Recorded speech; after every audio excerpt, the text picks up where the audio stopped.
बुद्ध आणि त्यांचा धम्म या पुस्तकाचे वाचन. 16. परिव्रज्या अभिनिष्क्रमण. सेनापती म्हणाला, तुझे म्हणणे मान्य करणे कठीण आहे, कारण की स्वेच्छेने जरी तू शिक्षेस तयार झाला तरी गोष्ट कोशालीधिपतीस समजणारच, आणि त्याचा निष्कर्ष हाच असणार आहे की संघाने शिक्षा दिली व त्याचा कोशल नरेश संघाला जाब विचारणारच. सिद्धार्थ म्हणाला, जर ही समस्या असेल तर यावर मी एक उपाय सुचवू शकतो. मी परिवाजरक होऊन देशाबाहेर निघून जाईल व तो एक प्रकारचा देशत्यागच होईल. सेनापतीला वाटले की हा एक चांगला मार्ग आहे, पण त्याच्या पूर्ततेबद्दल त्यांच्या मनात शंका होती.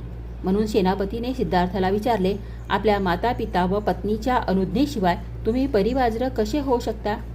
सिद्धार्थने त्यांना विश्वास दिला की अनुमती प्राप्तीकरिता ते भरपूर प्रयत्न करतील, आणि पुढे ते म्हणाले, जरी मला अनुमती मिळू अथवा न मिळू मी ताबडतोब देशत्याग करेन. शाक्य संघ सदस्यांना सिद्धार्थने सुचविलेला पर्याय हा या कठीण समस्येवरील सर्वश्रेष्ठ उपाय वाटला. संघाने त्याचा स्वीकार केला. सभेसमोरील कार्यक्रम पत्रिकेवरील सर्व विषय संपवून संघसभा विसर्जित होणार होती. इतक्यात एक तरुण शाक्य आपल्या जागेवर उभा राहून म्हणाला, कृपा करून माझे म्हणणे ऐका. मी महत्त्वाची सूचना देऊ इच्छितो.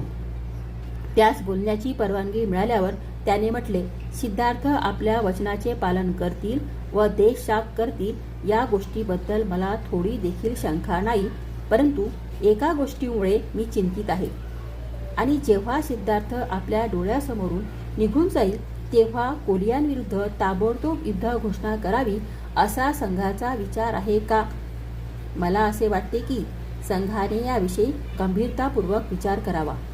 काही झाले तरी कोशल नरेशांना हे कळणारच आहे की सिद्धार्थाला देशाबाहेर काढले आहे. जर का शाक्य ताबडतोब युद्ध घोषणा करतात तर कोशल नरेशांना सिद्धार्थाच्या देशत्यागाचे कारण कळेल. सिद्धार्थ कोलियांविरुद्ध युद्ध करण्याच्या विरोधी होता व ही गोष्ट आमच्याकरिता चांगली असणार नाही. याकरिता माझा असा प्रस्ताव आहे की सिद्धार्थ गौतमाचा गृहत्याग व कोलियांविरुद्ध युद्ध घोषणा यामध्ये काही दिवस जाऊ द्यावेत, नाहीतर कोशल नरेश या दोन्ही घटनांमध्ये संबंध जोडतील. संघाला वाटले की निश्चितच ही गोष्ट महत्त्वपूर्ण आहे. पुढील युद्धनीतीच्या दृष्टीने या गोष्टीस मान्यता दिली गेली. अशा प्रकारे शाक्य संघाची ही दुःखांत सभा संपली. अत्यंत भयानक स्थितीमधून कसे तरी बाहेर पडल्याबद्दल ज्यांच्यामध्ये आपली बाजू स्पष्ट मांडण्याचे धैर्य नव्हते अशा युद्धविरोधी अल्पसंख्याकांनी सुटकेचा निश्वास टाकला.